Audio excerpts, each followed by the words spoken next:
Assalamualaikum dan selamat sejahtera. Selamat pagi. Okay, dah lama kita tak berjumpa. Hari ini kita berjumpa dan saya nak bercerita mengenai kereta. Alright, dia ada satu persoalan. Boleh ke kereta terbang? Soalan tu bunyi macam lucu. Soalan tu bunyi macam mengarut. Tapi soalan dia serius. Daripada segi engineering, daripada segi sains, physics, boleh ke sebiji kereta atau sebuah kereta itu terbang? Teori dia boleh, praktikal dia pun boleh. Ada banyak dah kes kereta terbang, cuma tak perasan ianya sedang terbang. Okay, bunyi macam lucu, tajuk hari ni bunyi macam lucu, tapi teori dan praktikal dia, yes, kereta boleh terbang. Okay, untuk sebiji kereta ni terbang, dia kena ada faktor lah. Mesti kena ada sebab kenapa dia boleh terbang. Dia bukan suka-suka je dia nak terbang. Okay, sebab yang pertama adalah aerodinamik. Sebab yang kedua adalah kelajuan. Okay, dia kena berkait dua tu. Kalau ada aero tapi tak ada kelajuan, tak ada pergerakan yang laju, dia tak boleh terbang. Okay, kalau ada pergerakan laju tapi tak ada aerodynamics, dia tak akan terbang juga. Keliru. Tak apa. Saya terangkan secara ringkas dulu untuk asas. Okay, mungkin tak nampak saya nak contoh mainan kereta pun, cari-cari yang anak punya tadi pun tak jumpa, jadi mungkin saya akan lukis lah. Saya akan melibatkan lukisan. Sebab dia design kereta tu. Okay, design kereta, kalau kita tengok mana-mana kereta atas muka bumi ni, design dia hampir sama. Iaitu rata pada bahagian bawah, melengkung pada bahagian atas. Tengoklah kereta apa-apa pun, kebanyakan dia memang akan rata pada bahagian bawah, iaitu bahagian lantai, dia akan rata dan dia akan melengkung pada bahagian atas. Bonet depan, cermin, bumbung, bonet belakang, cermin belakang dan bonet belakang, dia akan melengkung. Tak nampak? Jom lukis. Banyaknya. Kejap. Ada benda penting tak? Ke atas. Bawah. Okay, tak ada benda penting. Berhenti sekejap saya nak padam. Alright, kita bersambung. Kalau kita tengok kereta lah, design kereta seluruh dunia ni, okay, dia akan rata pada bahagian bawah. Dia akan ada bonet depan, buruknya lukisan. Dia ada bonet depan, dia ada cermin depan, dia ada bumbung, dia ada cermin belakang, dia ada bonet belakang, dan dia turun bumper. Okay, ini adalah kerata rentas kereta. Lebih kurang lah. Saya tak ada bakat lukis. Okay, kita buang tayar dia. Kalau tengok kereta rentas dia ni, ada perasan tak dia menyerupai satu benda lain yang sangat sinonim dengan aerodinamik? Rata bawah, melengkung atas. Sangat sinonim, sangat, orang kata kalau sebut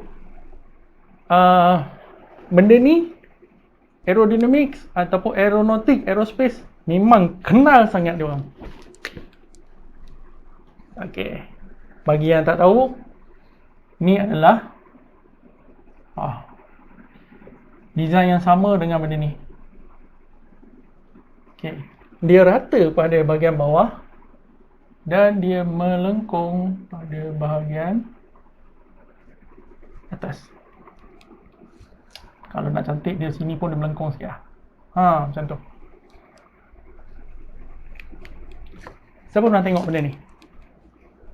Abang-abang pilot, abang-abang teknikal untuk kapal terbang, helikopter, yes, orang akan jumpa benda ni.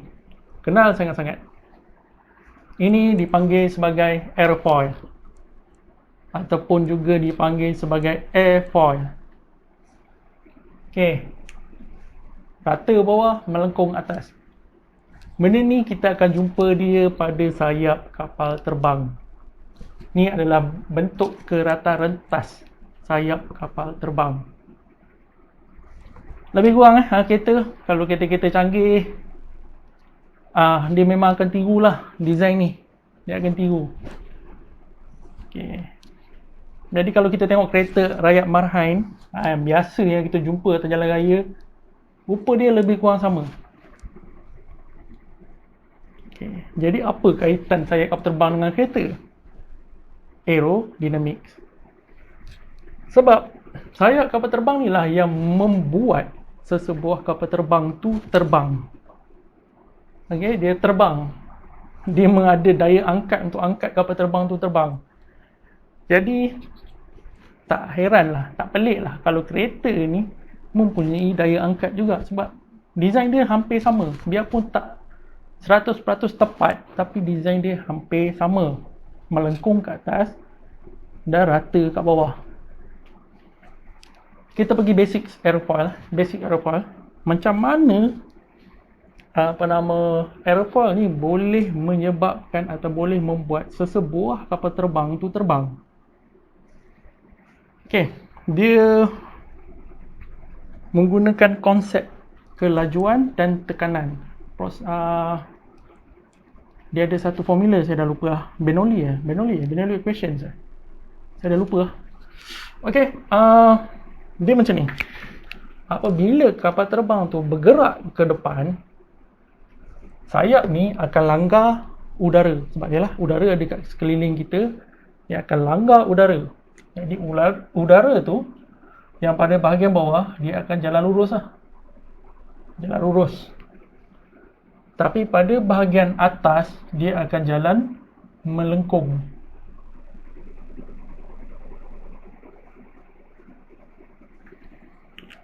Okey. Dia akan jalan melengkung. Jadi perjalanan dia adalah lebih jauh berbanding udara yang melalui bahagian bawah sayap kapal terbang ni. Okey, tahu ini cerita kereta jauh dengan kapal terbang, tapi untuk kereta moden benda ni ada kaitan. Okey. Untuk bab yang seterusnya memang banyak melibatkan benda ni untuk kereta. Jadi kita kena kenal dulu asas dia, basic. Jadi bila kita kenal basic, kita akan senang nak faham untuk bab-bab yang berikutnya. Cerita pasal spoiler, cerita pasal wings, cerita pasal diffuser, cerita pasal skirting. Okey. Kita kena asas dulu. Tahu asas, barulah kita senang nak faham yang bab-bab yang lebih menyusahkan, yang lebih sukar. Okey, perjalanan udara. Dia macam ni. Hukum dia, okey. So waktu dia berada di hadapan aerofoil ni, katalah ni adalah molekul udara lah, senang. Okey, dia berada dekat sini. Satu akan naik ke atas, satu akan lalu ke bawah.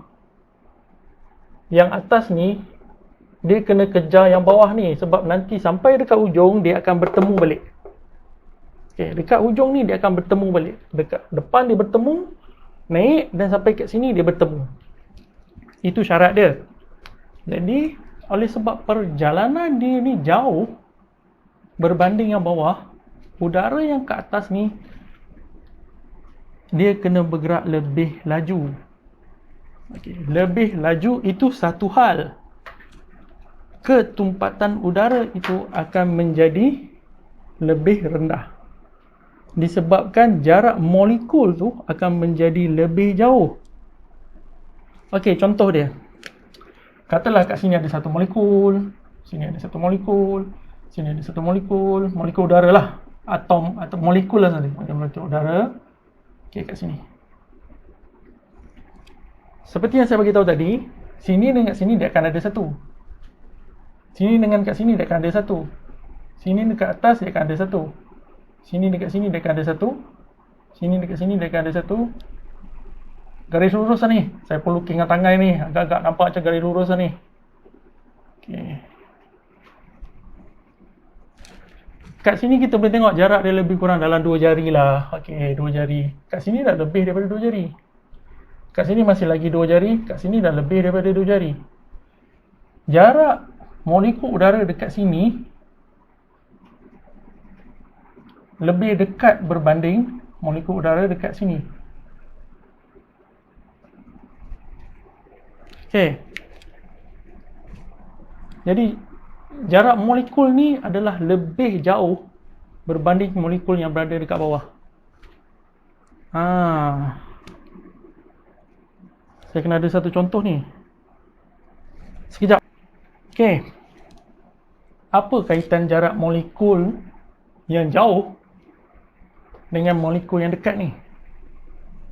Apabila molekul ni jauh, dia jadi kurang mampat. Apabila dia kurang mampat, dia bertekanan rendah.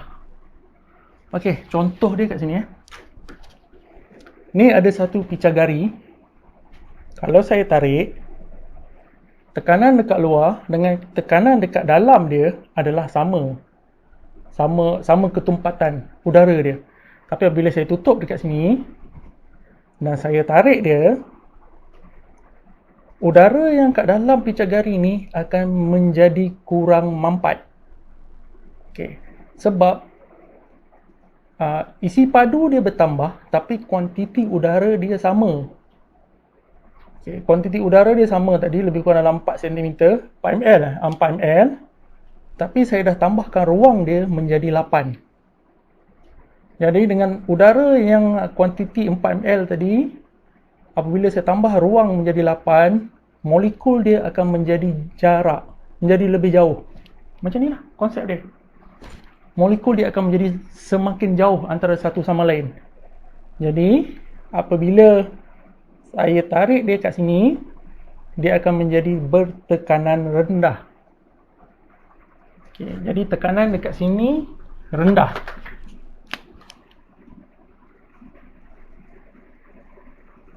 Dekat sini tekanan tinggi ataupun tekanan normal. Okay. Jadi apabila ada perbezaan tekanan macam dekat sini tadi, okay, daripada 4 ml saya tarik pergi 8, dia akan ada satu daya yang nak tolak udara masuk ke ruang tekanan rendah ni. Okay. Tapi dia tak boleh nak masuk ikut badan dia tak boleh masuk ikut lubang sebab saya dah tutup. Jadi apabila saya lepas dia punya plunger ni, okay, saya lepas je plunger dia, dia nak nampak picagari dia naik sendiri ke atas lagi sekali. Sebab tekanan udara yang ada di sekeliling ni akan tolak plunger ni masuk ke dalam supaya tekanan kat sini akan balance dengan tekanan dekat luar. Sama juga dekat sini, konsep dia. Apabila tekanan kat sini normal, tekanan kat sini rendah, dia akan wujud satu daya. Sebab dia ada perbezaan tekanan. Mana marker pen? Hilang. Okey. Jadilah. Perbezaan tekanan akan menghasilkan satu daya. Daya dia daripada tinggi ke rendah. Okay. Inilah daya yang kita panggil sebagai lift atau daya angkat. Okay, clear? Dengan daya angkat ni lah yang boleh angkat kapal terbang tu. Tapi ni lah, daya angkat ni kenalah lebih besar daripada mass ataupun beban ataupun berat kapal terbang tu. Sebagai contoh, Boeing 737, kalau tak silap saya, berat dia adalah 45 tan, iaitu 45,000 kilogram. Berat kapal terbang tu, 45 tan tu berat. Tapi dengan aerofoil ni, dia boleh terbang. Maksudnya daya angkat dia melebihi berat dia. Berat 45 tan, daya tu kena lebih besar. Baru dah dia boleh lift, terbang, terangkat. Okay. 737 tu kalau tak silap saya, kelajuan yang boleh orang kata buat kapal terbang tu lift terbang lebih kurang 250 km sejam. Cerita pasal kapal terbang lah, bukan saya punya specialist, tapi konsep dia ada kat sini. Okay, faham aerofoil punya cara kerja dan aerofoil punya efek yang mana ia boleh menghasilkan lift, daya angkat. Okay, kita balik pada kereta. Kereta pun macam tu lah. Oh, ada. Okay, oh, bukan ni. Mana warna biru? Tak tahu mana. Okay, saya kehilangan whiteboard marker warna biru. Okay, kita kembali kepada kereta. Kereta pun macam tu lah. Bentuk dah lebih kurang macam aerofoil. Yang mana udara yang lalu ikut bawah kereta, dia bergerak lurus berbanding udara yang melalui atas kereta. Dia melengkung. Jadi yang ni akan melalui jalan jauh, yang ni akan lalu jalan dekat. Jadi keadaan kedudukan molekul udara pun sama macam ni, dia akan lebih jarak, lebih renggang berbanding dekat bawah. Jadi yang kat bawah ni bertekanan, tekanan udara dia adalah normal. Bahagian atas akan bertekanan rendah.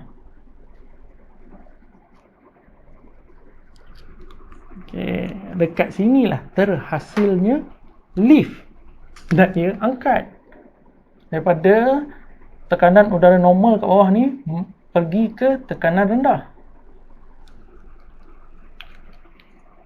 Kereta ada lift. Itu kenapa kalau korang drive kereta, kalau setakat 40-50 km sejam, korang rasa kereta tu tak ada masalah, stabil, elok. Corner tajam ke, U-turn ke, tak ada isu. Tapi kalau korang drive laju, katakanlah 110, 120, 110, 120 ni kurang lagi memberi efek. Biasanya 150 ke 160. Dia dah mula memberi efek. Yang mana korang rasa kereta tu ringan. Okey, ringan ni, steering pun rasa ringan je. Kereta tu rasa macam layang-layang. Sebab lift ni tadi. Lift ni tadi mengurangkan daya yang menekan tayar ke atas jalan.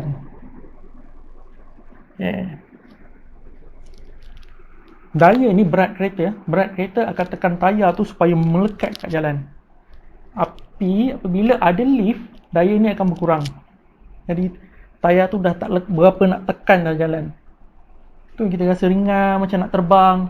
Kena pula yang berani-berani bawa laju 180, 200. Lagilah korang rasa kereta korang tu macam tunggu masa nak lift saja, nak terbang sahaja.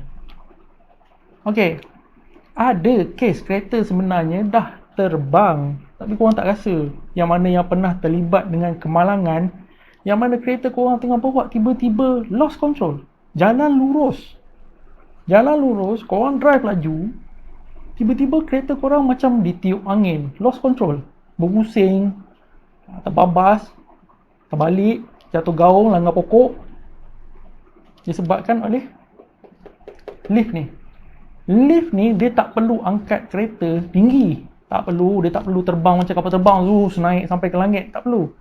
Dia cuma perlu angkat tayar daripada jalan. Dia perlu angkat tayar tu daripada jalan. Katakanlah dia angkat 1 mm.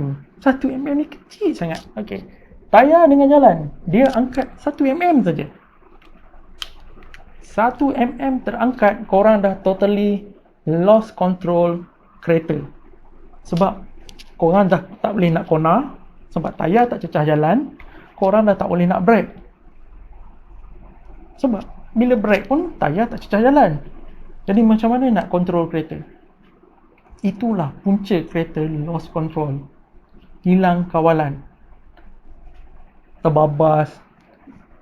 Sebab bila dah tayar tu terangkat, ada angin lintang sikit je, dia tolak terus kereta korang ke dalam gaung, ke dalam parit.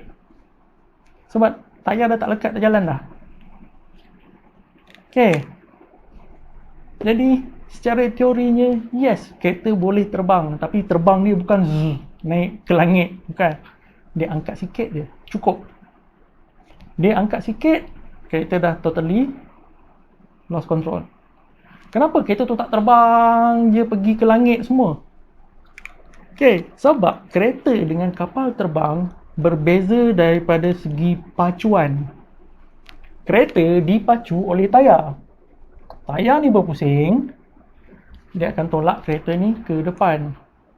Manakala kapal terbang dipacu sama ada oleh propeller ataupun jet turbine engine, apapun semua benda lah. Dan enjin ni dia berada pada badan kapal terbang. Kalau kereta ni tadi, contohlah korang drive dalam 180 lah. Katalah. Okey, korang drive dalam 180 km per jam. Okey. Kereta korang dah nak start terbang. Terangkat lah. Kata terangkat lah, tayar depan ni terangkat lah. Tayar ni dah tak boleh nak drive kereta. Tak boleh nak pacu kereta dah. Sebab tayar ni dah tak cecah jalan. Jadi kereta ni tak boleh nak pergi lebih laju daripada 180. Jadi sampai 180, tayar terangkat, kereta dah tak boleh pergi lebih laju. Lain dengan kapal terbang. Kapal terbang ni, enjin berada pada badan. Kapal terbang ni dah jalan 250 km sejam. Tayar dah terangkat daripada landasan, tapi daya dia masih lagi boleh tarik badan kapal terbang tu terbang. Tak sama macam kereta. Okey. Dan kereta ni tidak direka untuk terbang. Weight balance, weight distribution dia memang out lah berbanding kapal terbang. Dia tak balance, depan belakang tak sama berat, kiri kanan tak sama berat. Dia tidak direka untuk terbang. Yang tu, once dia terbang, kereta tu akan terbabas. Lost control.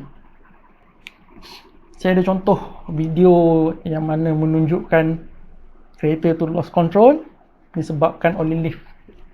Okay, ini video-video petikan daripada YouTube juga. Okay, kita boleh tengok contoh video ni.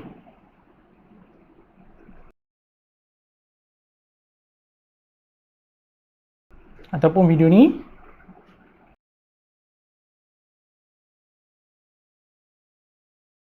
Video ni.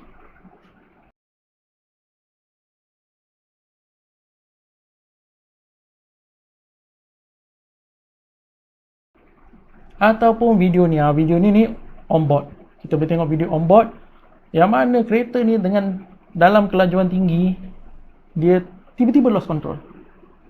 Takkan jalan lurus boleh lost control. Ini disebabkan oleh lift. Kereta dah tak cecah jalan, lost control, tak boleh nak control, brake pun tak guna, corner pun tak guna, apa, terus kereta terbabas.